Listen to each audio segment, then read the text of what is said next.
Welcome to The Pestle, reviewing and breaking down movies to look for insights into the movie-making process. Hosted by Yo Mama. Now, let's dim the lights and start the show. Welcome, everybody, to The Pestle. Today's show is brought to you by Cantina del Borracho. We're not here for a long time, so come for a fun time at the Cantina del Borracho.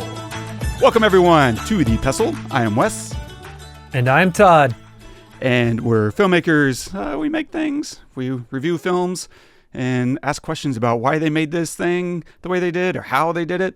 I felt like there was something I wanted to talk about before we get into it, but it's completely fled my mind straight down into my own little abyss here. Nice. Nice. So what are we going to cover today? Did it have anything to do with the film circuit or anything like that? Like, no, that is coming up. I'm flying out to Georgia in a few days. Yeah. So that'll be fun. I'm looking forward to that. And I don't know, getting out of Texas for a spell. Maybe it's slightly cooler over there in Georgia, TBD. But I cross my fingers. But the thing I'm very excited for you, because it's one thing to have an idea. It's another thing to have an idea and execute. It's another thing to have an idea and execute and like something. It's another thing to have an idea, execute, like something, and then put it out there and submit it to be reviewed and approved or rejected.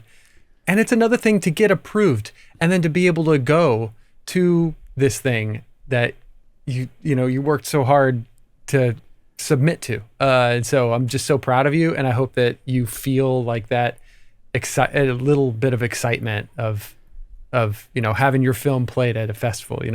For sure, I'm excited, and you're right. I mean, it's really hard when you create things to then be vulnerable enough to not just make it, but to also put it out there for critique and judgment.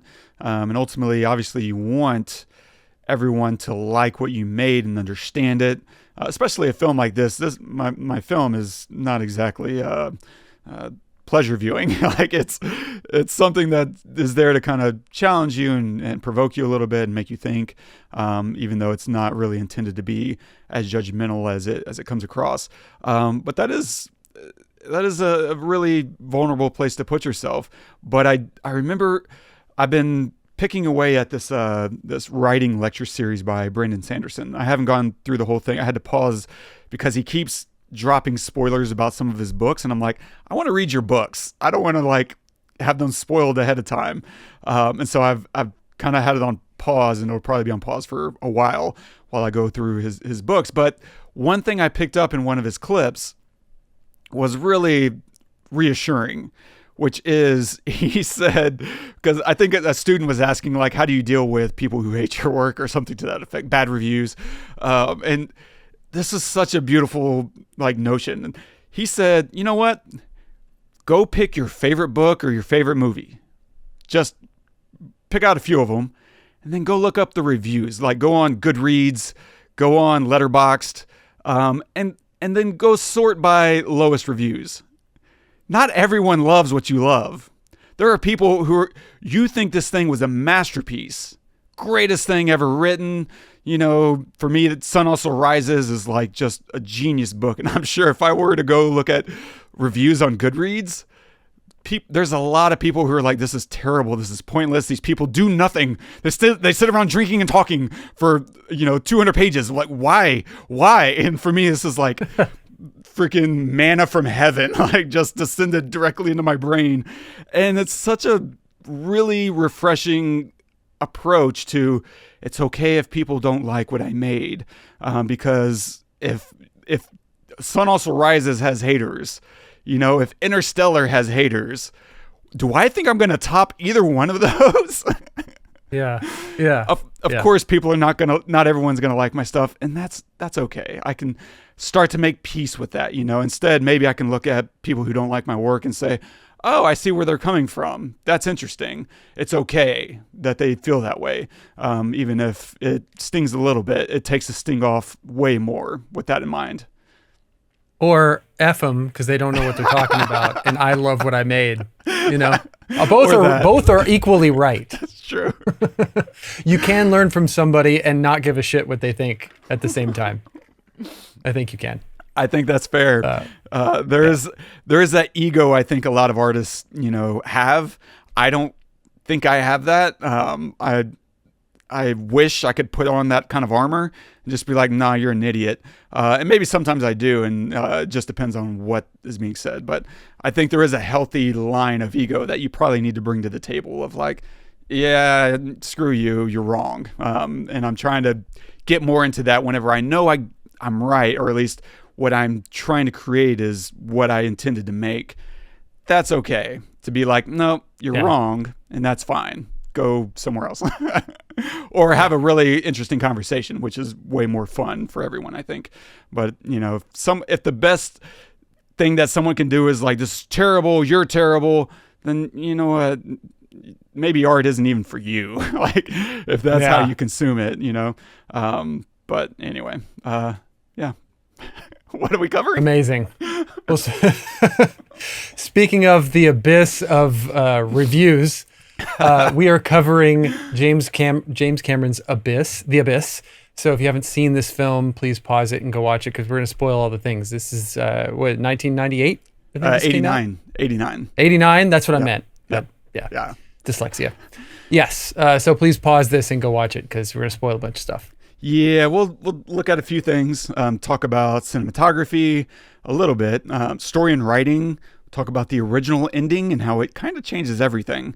We'll talk about yes, but storytelling and dramatizing real life things and other such stuff and things and stuff. And a quick synopsis of the film. A civilian diving team is enlisted to search for a lost nuclear submarine and faces danger while encountering an alien aquatic species.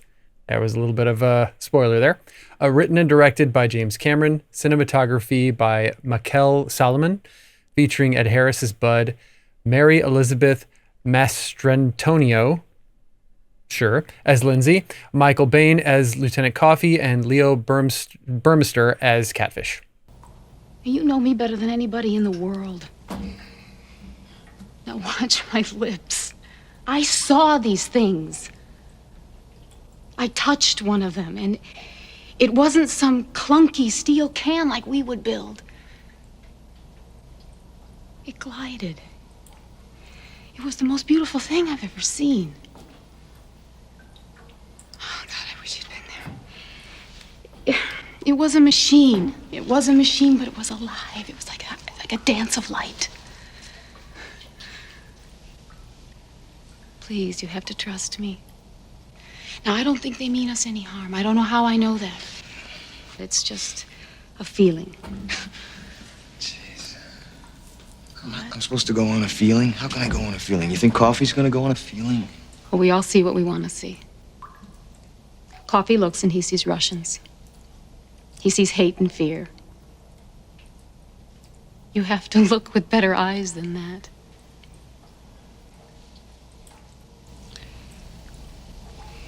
Please. I can't, Liz. I'm sorry. She is so good. You're right. She still, for me, watching this movie, she absolutely steals the show. Oh yeah, my God! Every scene she's in, it's unbelievable. Yeah. I have to start. Please. This is easy in my top 10, if not my top 5. Like this, it's changed everything. I forgot how. I knew I loved this movie, but I forgot what a masterpiece in every way this movie is. Like for me, it's hard to find anything wrong with this movie at all. I mean, that clip is perfect example of masterful lighting. You know, they're lit like they're in like the cove of a cove in this tiny little submersible thing, because they're lit from below, right? Do we ask where the light's coming from? No, we don't. But they're lit from below, which makes it feel like there's something above them, like there's a ceiling right above them, which makes it feel small. So the lighting is brilliant. The way that we are thrown into not the abyss, but we are thrown into this underwater world that we barely ever come out of. We never see land, ever. This entire movie, we never see land. Point. And so there is no land. We are only part of the ocean. And starting as on the submarine, having that stress of the submarine going down is just great. And then we go into the actual, rig that they're in. And there are so many things about the story that Cameron does that are important that most filmmakers or just most any human beings wouldn't even think of. Like, this is the first time I've seen this movie probably 15 times. And this is the first time I really understood why he shows them move the rig earlier in the movie. Because when the crane falls later and drags it towards the abyss, we know this thing can move. Because we've seen it move before. We've seen them, it elevates and then they move it easily, right? So it's not like it's embedded on the sea floor. This thing can be pulled. And so when that crane is falling, we're stressed out, not even remembering that they moved it earlier. Oh, that's right? So good. Yeah. It's so brilliant. And I mean, other than some scenes in Nolan films, I have never been as stressed and heartbroken as scenes from this film. I remember being 10 years old, watching her drown and freaking the F out. To this day is one of the scariest scenes I've ever seen in any movie. And by scary, I don't mean a jump scare or using, music cue, which they do in this film, but not to scare you, just to like wake you up or alarm you or whatever. And they pick so many wonderful moments to not have any music. When he's bringing her back to life, I was crying. I knew she was coming back. I've seen this movie a dozen times. I've seen it, but Ed Harris's performance in that moment, I had tears coming down my face. That does not happen often, right? And the way that she delivers her lines later on when he's decided to stay in the abyss and to die down there, and she's weeping to him, come back, please. Just the performances are masterful, but also the way that the story is told, the editing, the lighting, everything is just, it's freaking perfect. I mean, even there are scenes when Coffee is talking to the ship, right? Mm-hmm. We don't go up to the ship. We are stay down in the rig with them, and we watch it on a monitor. He is not letting us out of this, ever. Like you cannot leave. You are trapped down here with these people. And even when they're watching the news about it, when the news comes out about a disaster happening and a submarine going down, they're watching it on a monitor. We're watching it on a monitor. We're not anywhere else but in the rig. It's so masterfully done. And I mean, I see the aliens as kind of like a metaphor for, James Cameron is like very big. Obviously we've seen Avatar. He's very big on, the way we treat the earth and mm-hmm. protecting it and sacrificing for it and going to large lengths to save it, essentially. And so I love that Bud, like the way that Ed Harris plays Bud is so perfect because he's got to be a leader. He's got to be a leader, but he's got to be a servant leader. Meaning he'll tell you what to do, but he will also give you what you need to do it. And he cares about you, and he would sacrifice himself in a second for you. And you know that. Like, there's never a moment in this film that I feel like he is a tyrant or he's like, even when he's yelling at somebody, do it, he's doing it. He's yelling at him with a purpose. Like when he was telling, I forget her name, to shock her. Oh yeah. He was yelling at her to shock her, but like, I understood, he has motivation to be how he is. And, could keep going on, but I want to hear what you think. Cause to me, this is how you make a movie. Like, and the idea that this was made in 1989, I could watch this I watched it, a couple of times this week. it's very hard to see that it's 1989. I mean, of course, there are some scenes when they're in the submersibles and they're running into each other where you can tell there's CG, or where you see the, one of the aliens like flying around and you can tell, but these are real sets underwater. Like they're really doing this. And in 1989, this is crazy. I mean, absolutely bonkers that, we're seeing this, it's like Interstellar, where you feel like you're in space and you really are, and you never get let go of, but underwater. And it's so just enveloping. You can't escape it. It's perfect. It's just so perfect. Yeah. It really is. Like I've watched this, I think 3 times now over the past month, because I'd watched it just to watch it like a few weeks ago. And then last week you were like, hey, at some point we should do The Abyss. And I was like, done. We're doing it next. Because it was so fresh on my mind. I was like, just so impressed with it still, that I knew it was going to be a worthy thing for us to watch, and hopefully to have other people, listening in, watch it as well. And what's interesting about these 3 watches is that the first 2 watches were from my DVD copy. And the first one was the original theatrical cut, pulled off my DVD, and it was great. It was fine. The second one was the full, what quote unquote special edition. This is the extended cut that adds like 26 minutes of runtime. And I was like, oh, it's probably a bunch of filler, whatever. And I will certainly be coming back to that, because that really is a completely different movie, in the most important ways. And so, but I'm going to have to tee that up, because there's a very specific reason. I'm going to hold off on that. And then I was like, okay, let me watch the Hulu version, because this is, it's streaming on Hulu right now. And I was like, I'll just watch that, see if there's anything I noticed, because mine's a DVD copy. It's not HD. And I was like, I'd like to see if it holds up in HD, and the higher the resolution, the better. Like this is, it's stunning. And I don't know what happened with my copy versus the version that's now streaming on Hulu, because the Hulu version feels like a restoration or something. Like it's so much more washed in blue than my copy. Like even the scene that I played just now, like that's supposed to be blue, and it's like filled with this really neutral white lighting on their faces. And that changes everything. The sense of location is so much greater when you have all this blue. We're in the ocean, so it's helping us keep kind of oriented. Even though, technically they could choose whatever kind of lighting they want inside.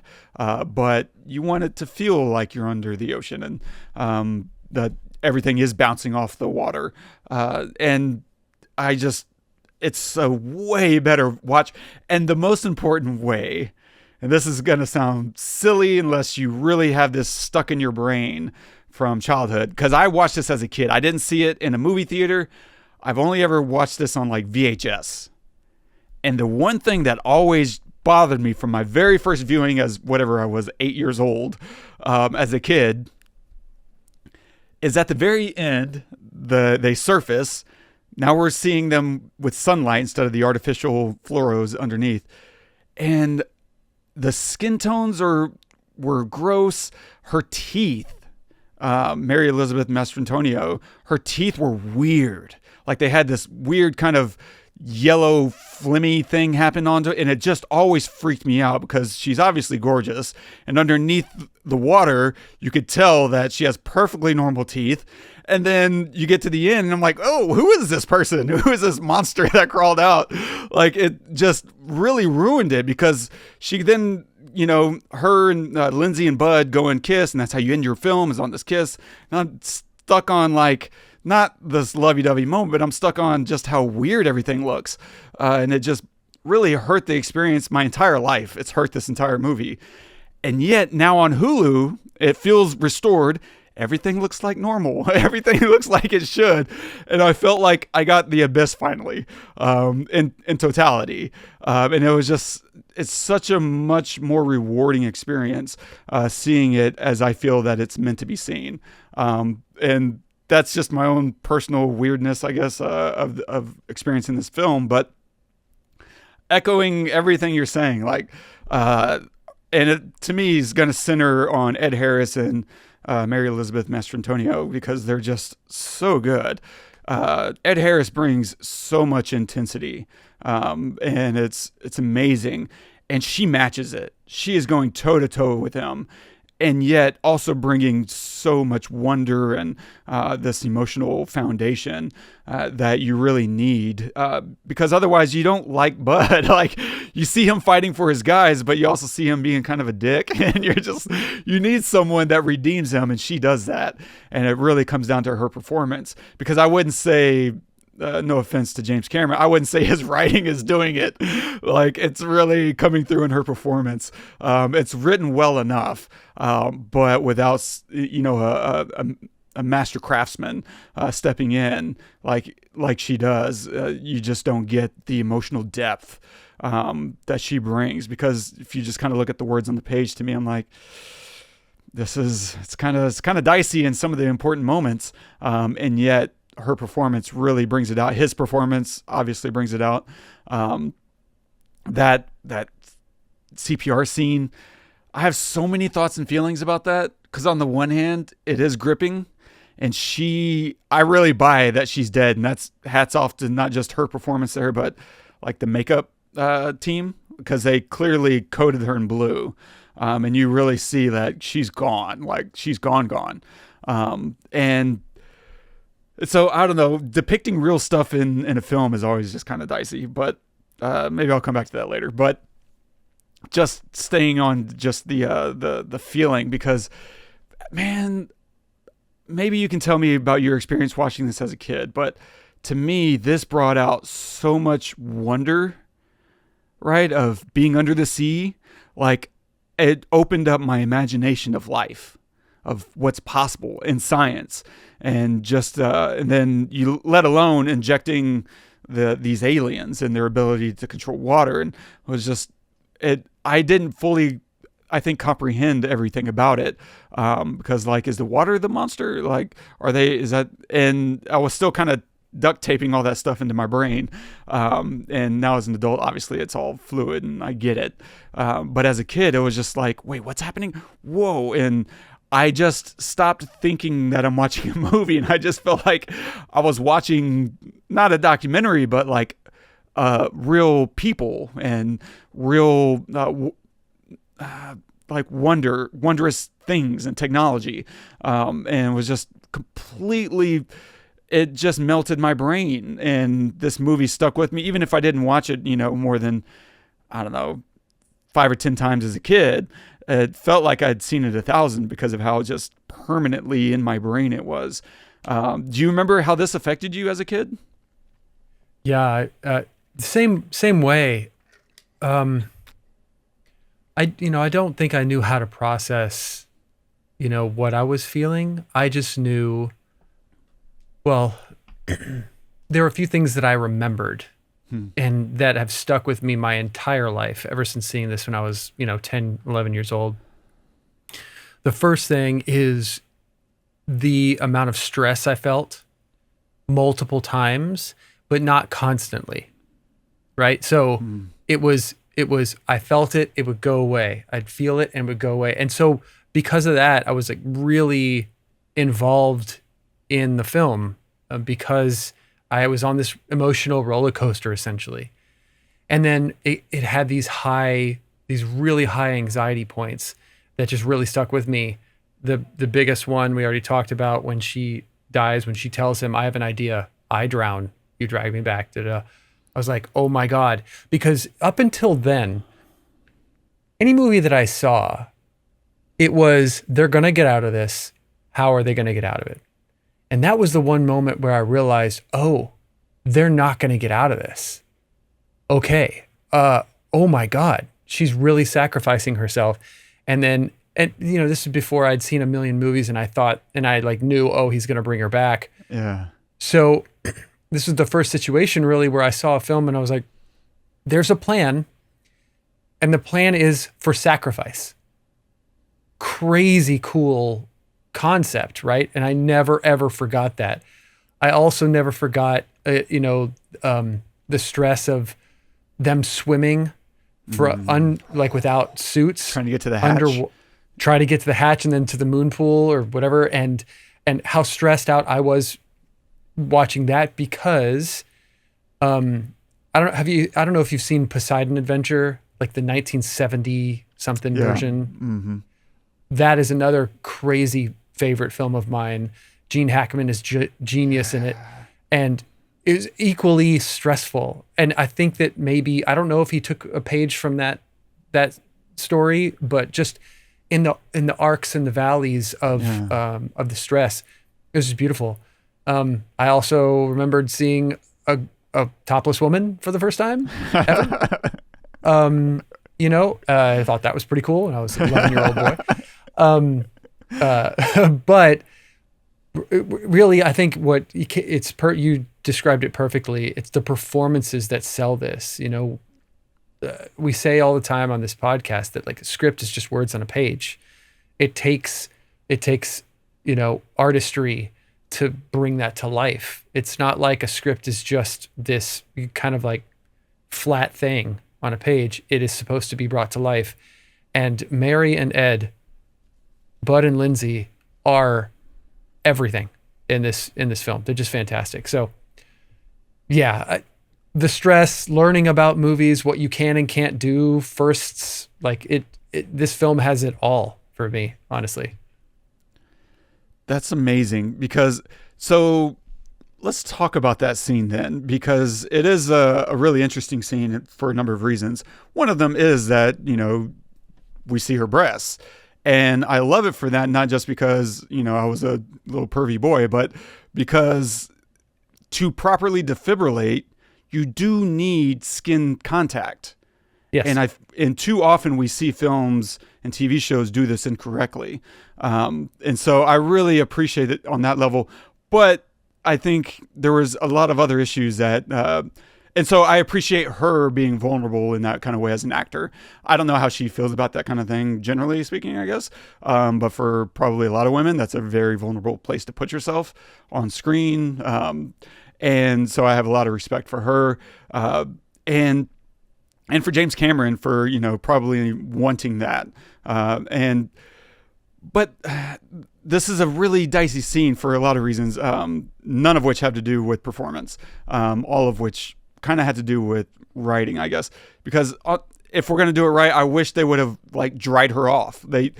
You're really supposed to be dry whenever you defibrillate, because I think it can burn your skin. It'll scorch you, which, is preventing the proper, system from working, and reading your heart and all that kind of stuff. And there's a number of other CPR. Maybe it's been too long since I've done CPR, but I think you're supposed to stop compressions whenever you insert air, whether that's mouth to mouth or through the respirator. And I feel really confident about this one. You're not supposed to slap the patient.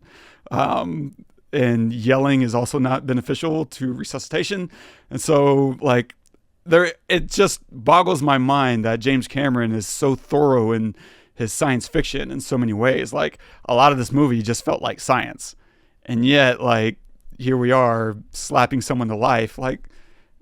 It's okay for him to get emotional and yell. I get that, but keep doing the thing that's going to actually save her, I feel like is more accurate, which he is such a kook when it comes to accuracy in his films. And it's why stop there? So overall, maybe not a great scene because we're just too familiar with CPR. Maybe not as much in 89, I guess. I mean, for me as a kid, 0. So that worked perfectly for me as a 10-year-old. I didn't know. But I'm sure, it's, if you're going to be one for accuracy, maybe go a little bit further, I guess. But, does he, when he slaps her, he doesn't go back to CPR? He just slaps her and she wakes up? Beating on her and yelling at her, and that's when she comes out of it. But on the other hand, I really love the inclusion of like HPNS and hydrofluorocarbon fluid. Those are both real things. Love it. Right? How freaking cool was that as a kid, seeing this rat breathing in this fluid? Like, you can use those however you want. We'll never know the difference. And it's so cool that that rat really is using that technology. And that's just, it to me is a great use of not just technology, but also of your platform to be like, hey, science is cool, kids. And the fact that this got a PG-13 rating, like, I kind of wish it was PG. Like, I feel like, you know, maybe there's some language in here. I don't really remember. There might have been an F-bomb. I don't remember there being that coarse of language. And to me, potentially the most quote unquote offensive thing was seeing, you know, breasts. But in this context, that should absolutely be PG. And to the extent that even it's not G, it's that it's a little scary. Like, there's some moments of intense, the cutting, I guess maybe that's PG-13 because we see him cut his arms. Okay, that I could see more, you know, logic behind, I guess, but I don't know. But I really love the use of some of these other technologies, the submersibles, depth pressure, like all those things was just really eye-opening about the ocean, and it made me really curious about all of that, because as a kid I grew up really fascinated by the Titanic because one of my brothers, my middle brother, he was fascinated by it, and so he'd buy these books and I would get to leaf through them. And I know James Cameron brought a lot of that kind of love into this movie because he's had that same fascination. Obviously, he went on to make the almost boondoggle of Titanic. And it's just amazing, like using all these things to tell your story and doing it in a way that's so satisfying. Like, that's really heartwarming and inspiring for me as, you know, someone who would love to write big sci-fi. And it's like, there's a way to do it, and to do it with some, not just intention, but to use it in your story, to not just abuse it, right? It's like, we're going to use it and it's going to help us tell our story. And it's going to give you more buy-in, because then there's elements that are like, we don't know about NTIs. Are they real here? I don't know. But if we get all this buy-in in this other area, it gives you this leeway in the fantastical areas. Yeah. Do you think that Ed Harris was breathing that stuff? No. I did look that up. I had to look. I was like, okay. He was not. And actually I only saw that because I was looking for the rat. I was like, I think that rat really is. I don't see how you get away with that unless they just killed a rat on camera, which doesn't seem Cameron's way. And so that would have surprised me, but I had to know if this was just a dead rat that I'm looking at, or if, and it was real. It survived. It was fine from what I understand, which is always, of course, very little. Wild. I mean, but the detail is crazy, and it not just all the detail, but the way he introduces the detail without you feeling like you've got a bunch of exposition. So, like another example, I shared the example of the rig moving earlier. Mm-hmm. We see it, so we know it can move. Another one is like after the scene where he brings her back to life, where he's getting ready to go down to find little geek. The first shot of that scene where he's in the suit is them putting contacts in his eyes. Like, that's the opening shot. Right. You think that might be a throwaway, but they fill this thing up with this fluid. He needs to be able to see through it, right? And we need to know that he can see through it, because later we see him, looking at the wires and everything. But it doesn't need to be like a big thing that we need to be informed about. We just know now he'll be able to see, and he'll be able to see his keypad on his arm. It just awesome. And the touch of, I think the technology of being able to breathe liquid is like unreal, that's a real thing. But also, just like physically, yes, this would need to be full of water so that the pressure doesn't crush it. Like, that's one thing. And then the other thing is he cannot verbally communicate. The only way he can communicate is through typing. So we're receiving a message from Bud, just like they are, in a totally unique and new way. You know, like maybe, you know, someone goes out into space and the only way they can communicate is through Morse, and we're getting that. It's the same thing, but just underwater. And so when we get these messages, like in the end, where he says something like, fasten your seatbelt, you're going to love this. That is such a cool, I mean, all the communication is really cool, but getting it through typing is so unique and new and just amazing touch. Texting now is like every day, right? Like all day long. Yeah. Back then, like it's a really fun way to have this two-way conversation and introduce all those other elements.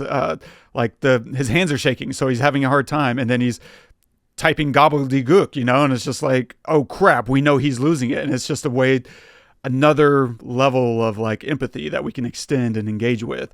And that's so cool that we get those moments to engage with it. I will run through a few notes because I want to get to this ending thing. So first, let's just talk about Lindsay, I guess. I love that, you know, we're seeing all these like fatigues stepping off the plane, and then we see these nice legs. Like, whoa, wait, what just happened?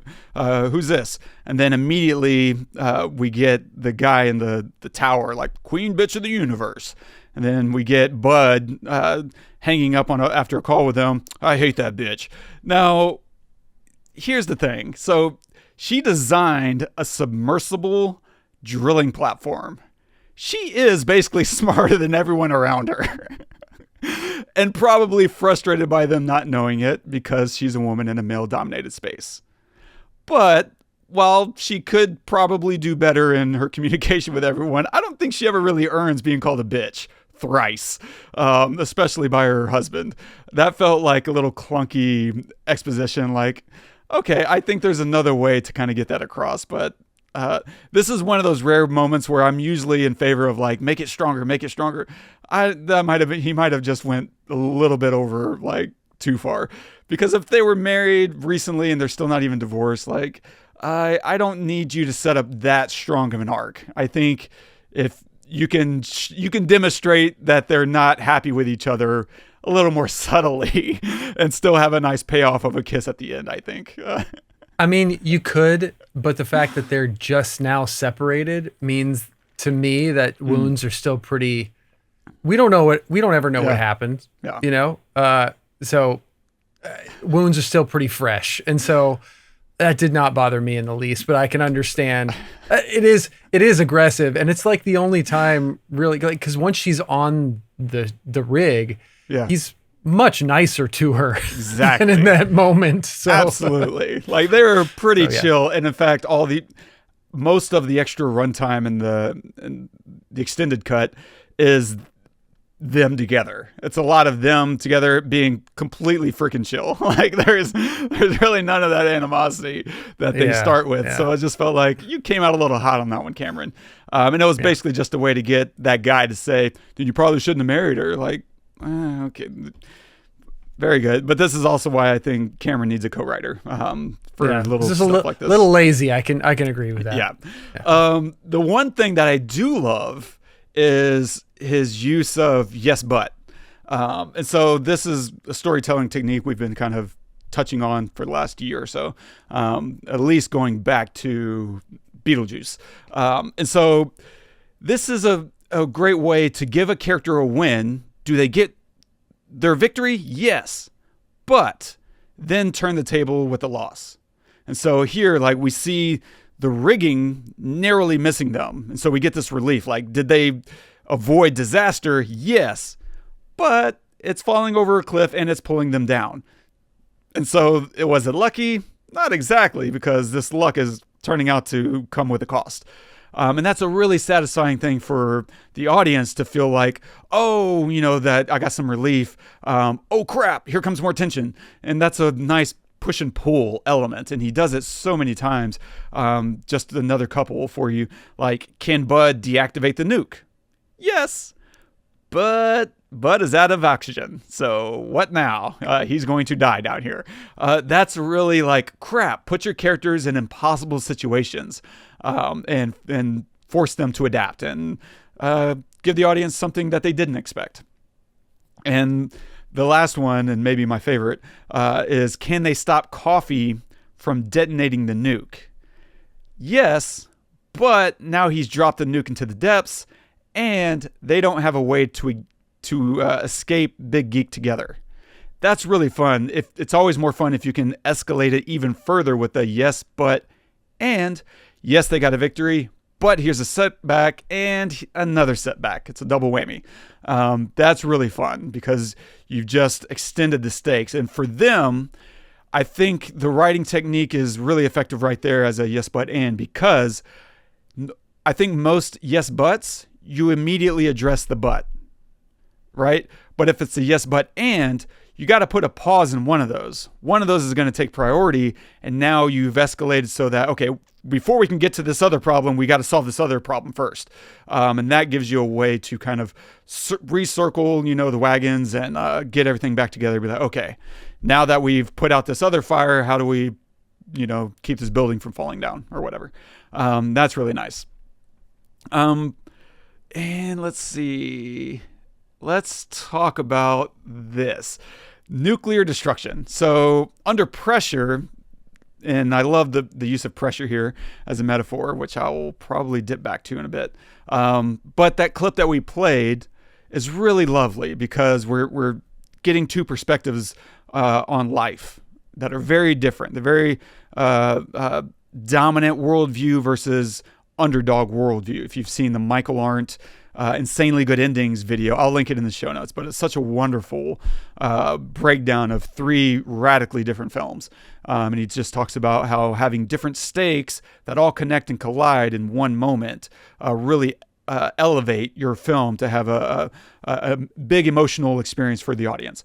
And I'm not going to walk through all that for this film, but here I think we're getting some sense of that, of two worldviews. Coffee seeing a threat in the aliens, right? And what does she say in the clip? She says, he sees Russians, he sees hate, he sees fear.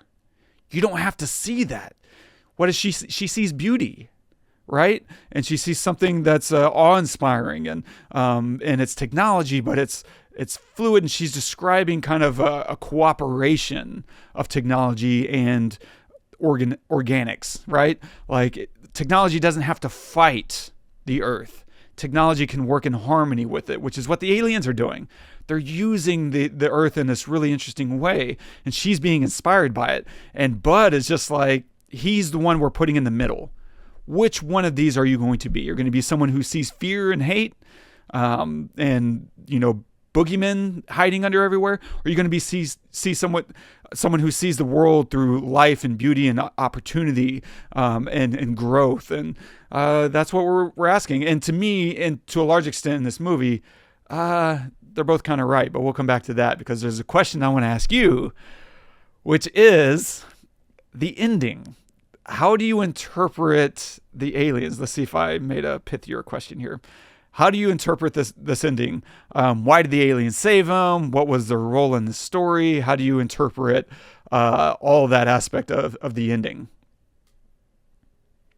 Well, the aliens were monitoring them, they're intercepting their communications throughout the whole time. And so, I mean, I always saw it as, I guess, the obvious, but I'll see if I can go deeper. Maybe. I promise the obvious was all I ever came to. Okay. The obvious to me was they were making their determination on these individuals based on the communications that they were intercepting. And so for Bud, when he's communicating, to her, like, I knew this was a one-way trip, I love you, wife, or something. And then they show him the communication later because he's questioning that too. He's in that air pocket that they make for him. Mm-hmm. And he's like, why? And they show them that. And so, and he realizes it and he smiles. And I think it's it's the sacrifice to choose to save the world, or to save the earth, right? Deserves heroes, right? And in this case, Bud is the hero, and so he's saved by them. This is a really good question, because I remember watching this and thinking, oh, aliens, really? Interesting. Because the whole story for me is between Bud and Lindsay. Mm-hmm. Like, that's what I loved. I loved the sacrifice each of them make for each other. And then I love Bud's sacrifice at the end. I don't really care about the aliens, and I don't even consider them necessarily aliens. I think that they're just living creatures that exist in the abyss that we can't access because we can't get that deep. And we know nothing about the ocean. So I think I never saw them as aliens. I saw them as like creatures of the earth. And so maybe it's their metaphor for Earth saying, like, thanking him for being willing to sacrifice himself. Maybe. I guess that's it. I don't know. What did you come to? Yeah, my original viewing was always, they loved that he was willing to sacrifice himself and that he loved her, and they were inspired by his love. And that was the extent of it. And therefore, we don't want to see that go away. We want to see, you be okay because you're a good guy. We like you. And that was it. Like, that whole idea of the world stuff, zero. I got zero of that. That feels like 2025 Smart Todd chiming in. But the alternate ending, if you want to call it that, to me, I think of it as the original ending, because this is clearly what James Cameron was trying to say in this film. Way different. I don't know if it's worth watching the whole thing, but if you were to just watch whatever the last 15 minutes of the film, you get a really different perspective, because the full original ending that's in the special edition shows the aliens actually use their water technology to create these massive, life-destroying tsunamis that they built all across the earth, that they were just going to wipe everyone out. They were about to kill all of humanity.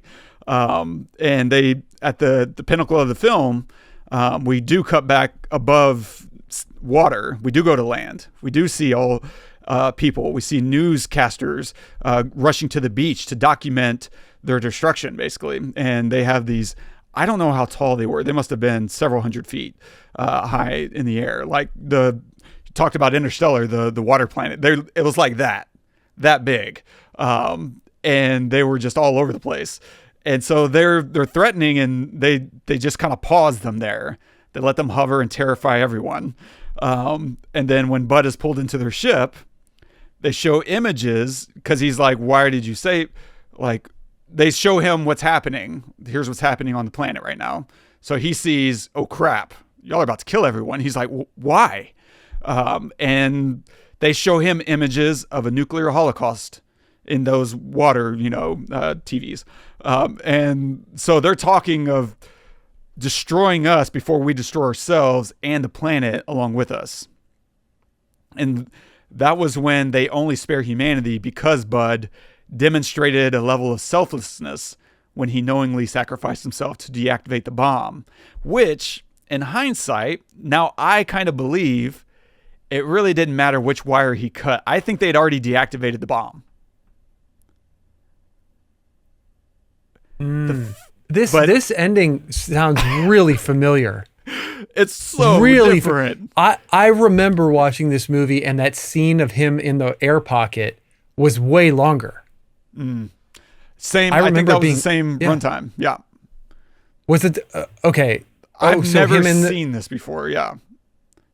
Okay, so him in the when they show him all the pictures of the tsunamis, was that in the air pocket? Sorry, I was thinking of the The thing No, with they Lindsay. they take him into their city, and Yeah. So that scene runs way, way longer. That's probably Way an extra longer. 7 or 8 minutes, I'm guessing. Yeah. I remember that. I remember like thinking, my God, this is like so long. And then I watched it this time and I'm like, oh, that was really, really fast. Okay, interesting.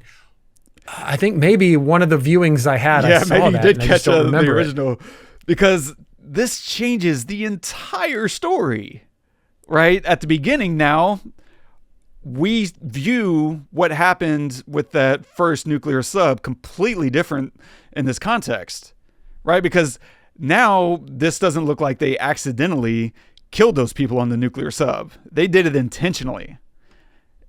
But they were still curious about the people looking to rescue the survivors, and they were studying us for our worthiness. I think all of that still holds up, but it's a very different discussion. And I think it also changes the meaning of The Abyss as a title, right? And now, because throughout that extended cut, there's more discussions about the abyss, literally, as, a reference to death itself, not the depths of the ocean.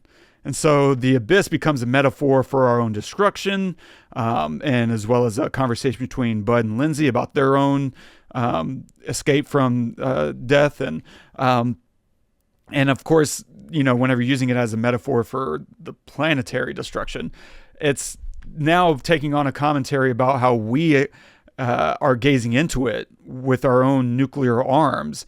And before long, it will stare back into us. That is the nuclear holocaust that, we're kind of bringing onto ourselves by playing this game. And then I think the pressure of the sea and the ocean becomes a greater metaphor, right? The pressure of worldview and beliefs, and how it brought out heroism and Lindsay and Bud, but ultimately crushed Coffee. And that's like just a completely different way of kind of consuming this story. And I think it's really sad that the ending was changed, because I'm sure they felt it was too preachy and like, no, let's just make a feel-good movie for the audience. Whereas this is a worthy conversation. And if you cut out all that other stuff, you can still, with 8 minutes worth of runtime, still get across this greater message and flesh out the meaning of why these beings are here and interacting with us at all. But just going back to the idea of HPNS, I already forgot what it was, high pressure and something syndrome, being a real thing. I also love that the person who gets it would be the worst person to get it, right? The military man in charge of the nuke. And so it's a great way to push the excitement of the story and double down on the philosophical stakes. And it just kind of, it starts to flesh out this idea of this is a feedback loop. The more you're playing with nuclear technology and assuming the worst of other people, the more likely you are to push that button, because you're talking yourself into it. And this movie is touching on these elements. And if you cut out the legs of the whole message, it's really rough. And I don't know what it cost James Cameron if that was just his decision. He was like, this is a tighter runtime. My assumption is Fox was just like, let's make a movie where we're not thinking about the Russians for once. But that's, to me, the beautiful thing about this movie is that there are no Russians. It's Americans. It's all Americans fighting with ourselves, and that we just don't get a lot of that anymore. And I think there's something beautiful that we can have this same conversation that we've seen in other films about, whatever, Hunt for Red October and Red Dawn or whatever, but now we can do it more introspectively. And I don't think we were having a lot of those conversations in the 80s. Everything was so doom and gloom about the Holocaust being this intercontinental thing, instead of just being, it's kind of just us. When you boil it down in a lot of scenarios, we're just as responsible as anyone else on this planet with nuclear arms. And I think this movie is having that conversation, and you gut that whole conversation whenever you remove that extra bit of context. But it all goes back to everything you were saying a minute ago with the Earth, is accepting us now. They're about to reject us because of our use of this technology. But there's this moment where they saw something good in us, and you're like, okay, We won't reject you yet. We'll save you. I think you're spot on with that. Yeah. Wow. I know I've seen this, and I just haven't seen it in a long time. The way you're describing it, I was like, yes, okay. Yeah, it feels familiar. Okay. So, man, and I couldn't agree more. That would have been so cool to see, because then also, you know, I mean, we know that they have special powers, right? They bring everybody up without decompressing them, and they're okay. And I mean, hell, you know, they can float their entire city. Like, it's like, we know that they have, you know, the ability to control water because they create the air pocket for Bud, you know, and then obviously the face, you know, the water tube, which is so cool. Oh my God. Terminator 2 style, you know, which is so cool. But to be able to control all water everywhere, that's real power. And now seeing that, yeah, they're definitely aliens. I don't think that they're just creatures that just live here. I think they're aliens that just can control inanimate, you know, stuff. So you're right. It does totally change it. I wish I would have been able to see that ending. Yeah, it's really intense. And I'm also convinced I need to buy the new Blu-ray update, just because it'll be a while probably for a circle back. But when I do, I want all the detail and the option to watch the extended cut, because that kind of is the only version for me now. And it sucks because it's 25 more minutes that you don't need all of it. But I want that ending. I need that ending now, because I think it makes more sense. I do love like a few other things too that he like kind of calls out, whatever. And I don't know if he calls them out, but one thing is the ring, Bud's ring. You know, he throws it away in the toilet, and then he like realizes and so he reaches in and grabs it, and his hand is blue, and he's frustrated. That ends up saving him. Later when he gets it keeps the door open with his ring. And then the other part is like later on we see in the clip you played, actually, his hand is still blue. Yep. His right hand is still blue. Yeah. Yeah. Like, that's a detail, man. That's commitment. that is a freaking detail. Yeah. That's awesome. Anyway. I love that. What else kind you of got? Stuff. My last little one question that I had for you was, do you think at the end, the aliens were like, cool, so y'all don't got to go home, but you can't stay here. We have another planet to terrorize or something. Like, what? Like, we just kind of end on their little spaceship. Like, what happens next? That's a good question. I mean, I don't know what happens next. The Abyss 2. The Abyss 2. The Abyss I don't know. Yeah, I don't know. I think maybe they just go back because we can't get to them. You know, they're too deep. And this group of people might know about them, but that's it. And I don't think they even care about that, especially if that ending exists that you were talking about. Yeah. The you know, like they don't really care if people know that they exist anymore because they can't get to them. I don't know. I don't think that they leave. Same. I think that they stay and like take care of, you know, like they watch us. And there is a hope there, obviously, that we understand there's something more powerful now. And maybe it's a unifying thing. The whole aliens give us a reason to unite out of fear, if nothing else. Because demonstration of power like that, you're like, you know what? Maybe things aren't so bad. Maybe we can rethink our whole life. But there was a couple other things that I found interesting, which was on a writing level anyway. When Bud's descending to the nuke, like all those little elements, because one, we'd already seen Michael Biehn's character, Coffee, implode, which is brutal. What a great sequence. That's, heartbreaking. But I love, we've seen that already. And then we've seen the lights start to go out, pop and explode. And I love the little freak out from the rat guy. I forgot his name. But he freaks out when he passes like 10,000 feet or whatever. and she has to calm him down, like, what are you doing? And I love that little moment. Ramp the tension back up. Like, we've gotten a little too comfortable with him just going down, down, down. It is getting crazy down there. And having just that little freak out, even though maybe in that situation he knows better, he's fine. But give a character a reason to freak out, to get us more tense again, and allow her to kind of assert control over the situation. And that's really lovely. And then I love the editing sequence when he gets towards the bottom. He's typing and he's like, there's light everywhere. And the guy's like, he's hallucinating, like, this is HPNS. And then we reveal there is in fact light everywhere. There is another way to edit that, and it's the wrong way, which is we see what he's seeing, and then we see the reaction to it. And it's so much better to ask the question and then give us the answer. And that's such a 101 thing that I think people do ruin more often than you think. But let us wonder for a moment, like, is there light down there? There is. Holy crap. And it is everywhere. It really is, like, powerful. And so the other little thing that I kind of love-hate is whenever he's typing his goodbyes and he says, love you, wife.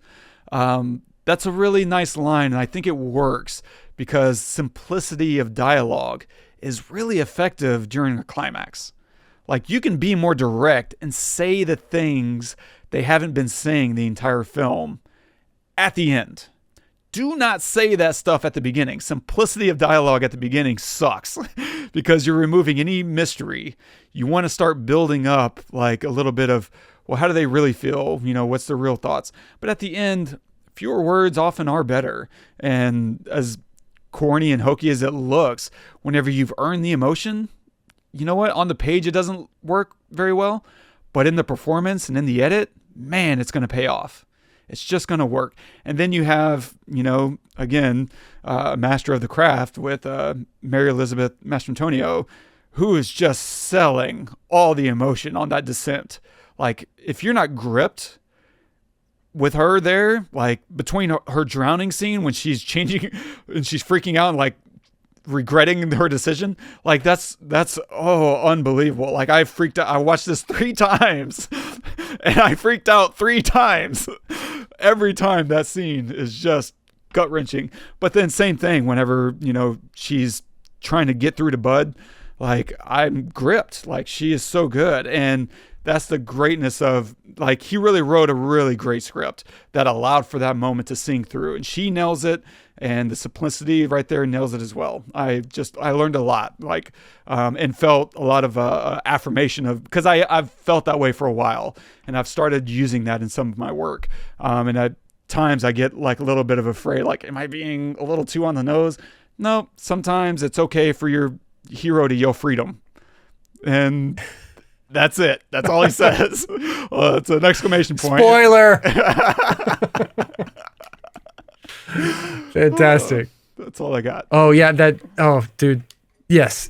The best, I mean, the most stressful scene was when she drowns for me as well. And she's like, as the water's rising, she's like, save, like this is a bad idea, whatever. Like, you were hit nail on the head. It's 100% her performance.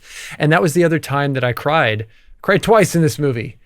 Once Ed Harris's performance when she's dead and he's trying to bring her back to life, and then the other time when he's going down the abyss and she's begging him to come back. And I mean, I cannot tell you, other than maybe Interstellar, like a movie that every single time I get emotional. And I think honestly, maybe even this movie in some ways more than Interstellar. Sure, I get that. Yeah, you get that too? Okay.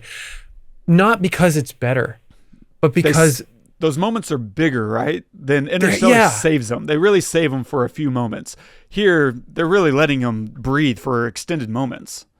Yes. I mean, and the scene of him falling in the abyss, it is long. I mean, I didn't time it out, but it's long, and it should be long. So you had a really great point. They break it up with that guy saying, "This is crazy," and then having her talk to him over just. I mean, it's one of my favorite movies, man. It definitely is. The I can't. I literally could watch it again right now. I'm watching it right now as we speak. I've been watching it. I've had certain moments on repeat, and it's just so believable and envelops you into this world. I think that's one of my problems that I have with movies today, or at least movies recently that I've seen. It's like I don't feel like this is the only place that matters. I feel like it's a piece of something else, you know, but they want me to focus on this piece. No, like this is the only thing that matters in this rig, in this room of this rig, with these people talking about this thing is all that matters. Nothing else exists. And granted, yes, there are other stories where there's lots of moving pieces and you have to think about this over here while this is happening. But I just think this is such a beautifully crafted film where you can't get away from it. And not many movies do that, for me, at least. So agreed, man. It's the rewatchability is really hard to earn, and you can't earn it through special effects. And this is what a lot of big budget films don't understand. This movie didn't earn the rewatchability through like the aliens. Like, we're not watching this to see the aliens. Like you said, it's Bud and Lindsay. We're watching it to see their relationship. We're watching it to see certainly like all this other cool stuff. There is that element to it, but it's also because we know how hard this film was to make. There's something to that, but really it's the story. It's these characters. They make it so easy to like, I love Catfish. I love him talking to his buddy. Do you know what they used to call this? They called it the hammer. Like, so it's good. Corny and it's great. It's great delivery. Yeah. And we do get to see him bring down the hammer, right? That's what knocks Coffee off. And Coffee's like, yeah, I'll just run away now. I'm done here. You know? Yeah. Yeah. It's great. Yeah. And these characters keep us coming back, and they've lost that ability to, I don't know, let people be a little unlikable. I keep reading feedback notes from that people get of, can you make this character more likable? You know what? Not everyone's always likable all the time. Yeah. You know? And we have to be comfortable with letting people be jerks a little bit here and there. Or just to be important parts of a story that exists, but it not to be about them. I think that you're totally right. Catfish is a great example, and he saves Bud. You know, when Bud is about to drown behind the door, he comes and cuts the hose and saves Bud, and then he punches Coffee and saves Bud again. Like, he's vital, he's important, but he doesn't have a lot of lines. You know what I mean? He just exists in this world, but our focus is on Lindsay and Bud, and then the last thing is just the camera angles and the choices that the cinematographer made is just unbelievable. I mean, we're handheld most of the time, and the angles that are chosen are perfect all the time, so much so that you don't even think about it, right? The only reason I'm thinking about it now is because we're talking about stuff and I'm watching it and I'm like, that is the only angle this would work.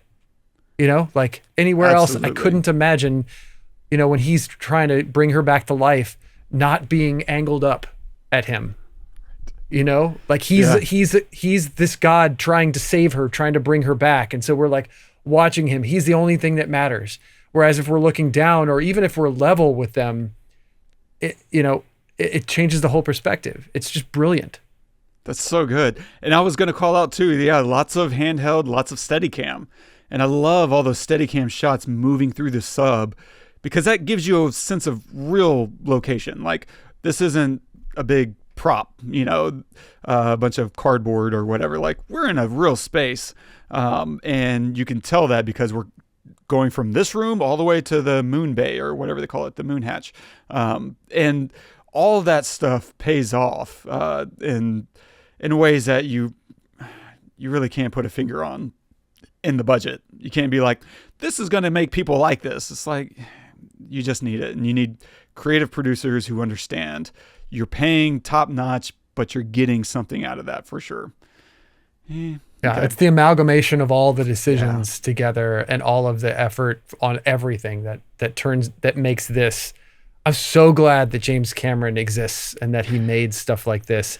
And you can make arguments about like, oh, it could have been done this way or that way or whatever, or the original ending is better. And I totally probably agree, but I thank God that this exists. This is like, I think one of my foray into actually liking movies, Yeah. like I don't remember a movie before this where I was like, I love that, I mean, I remember movies that I liked. I really liked The Sunshine Boys. I thought that was hilarious. And, others that were just entertaining, but not anything that gripped me like this. And this is the first time I thought, oh my God, this is, and I didn't think this because I was just young, but like, this is an art form, like it. And this is just a perfect example of that in 1989, bro. It's so funny because we both had that same experience with two different James Cameron movies. Like for me, it was Aliens. I watched Aliens. It was like, this is what the future should look like. This is what a movie is like. And I'd seen hundreds of movies by that point, but that was the movie that just felt like I understood filmmaking and the future. Like it was incredible to me. And he's not let off the gas. Like he's still creating worlds. It's so cool. Yeah, man. 100%.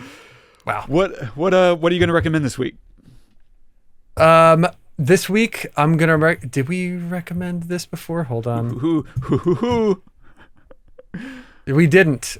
I'm gonna recommend a show on Netflix that I think you asked me if I'd seen. I'm gonna recommend Department Q on Netflix.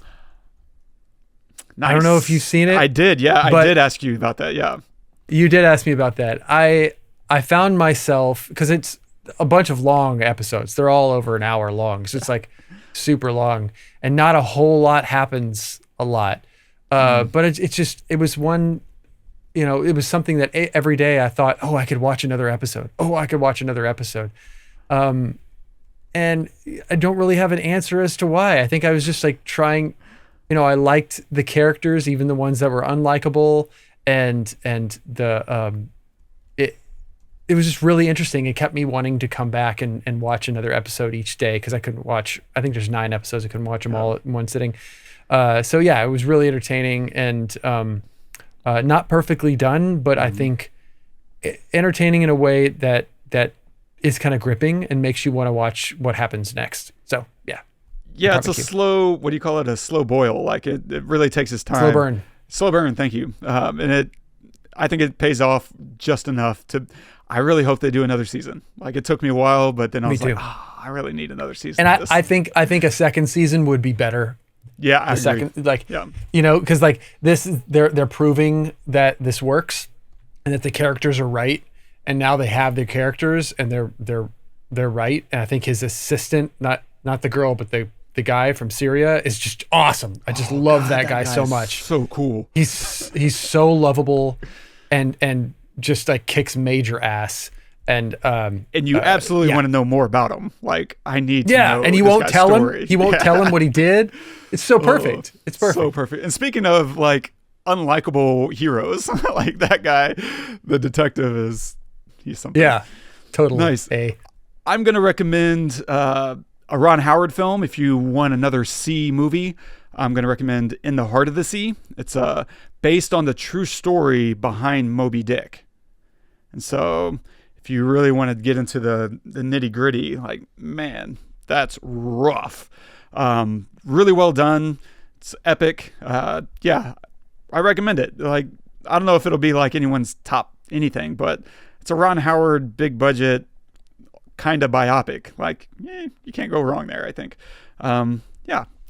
Stay tuned for next week. We're going to do a request. We've turned down like the last couple of requests. And I feel bad about that. So sorry, Huva.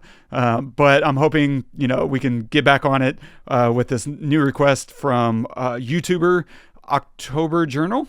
He said that we should check out 9 Days. And I looked up it sounded interesting and it's got a great cast. It's got Winston Duke from Black Panther and a bunch of other stuff, I'm sure. And Zazie Bates also from the Marvel Universe, Deadpool, and Atlanta and a bunch of things. And so, yeah, we'll see what that's about. I don't know if it's streaming anywhere or if you have to rent it. So I don't know. Everybody come on this journey with us. We have no idea what we're getting into. I'm excited. That's great. I hope we don't wreck your favorite movie, bro. Thanks, October. And so if you're enjoying the show, don't forget, subscribe, drop us a review, and leave us a note. If something you want us to cover and the kind of things you find interesting, yeah, let us know. And if you want to comment on this episode in particular, you can do that at thepestlepodcast.com/theabyss. And our quote of the day is from James Cameron himself. Curiosity is the most powerful thing you own. It's so great. I will one up that and just add to that and just say curiosity and perspective are the most powerful thing you own. Because you can be curious about something, but if you have nothing to say about it, then that's just you ingesting. But perspective kind of means that you're either thinking about it in your own way, or you're maybe telling someone about it, or you're making something about it. And I think that's what separates us from machines and AI is that. So yeah, this is so spot on, man. It's so wonderful. Like curiosity, it is so powerful. It means you're admitting to yourself on some level that you don't know. And just saying, what's that about? And if I feel like there's just such a lack of curiosity in modern times, despite all this incredible technology we're finding ourselves in. Everyone's so certain of everything. That really bothers me on a very visceral level, because I don't know, I'm not certain of much of anything. If you've listened to more than a couple episodes, you know that I'm just always shrugging, like, I don't know, like this is what I think, but I'm open, and I love curiosity being a really powerful agent. And I think the moment that you stop being curious about life and the possibilities, you start dying, whether that's in your heart or in real life. I don't know, man, but curiosity, it makes the world new every day in a way that, I think just makes you full of life until the day, your body just can't keep going. Well said. Can't beat that. That's awesome. Well, thank you guys so much for joining. Dude, I loved talking to you about this film. We should do another one of these on this movie, kind of like we did for Interstellar. Ooh. In 100 episodes or something. I love that. Yeah. That's how much I love this movie. Like I kind of want to do it again in a couple of years. And so. I'm sure there's more to mine. Yeah, definitely is. Well, thank you guys so much for joining us. Hopefully you enjoyed us going on this journey with us, and make sure to subscribe and review us wherever you get your podcasts. It all helps. And if there's a film you'd like to see us pick apart or talk about, suggest it. Like October Journal, maybe we'll do it one day. Until next time, I'm Todd. I'm Wes. Go watch some movies.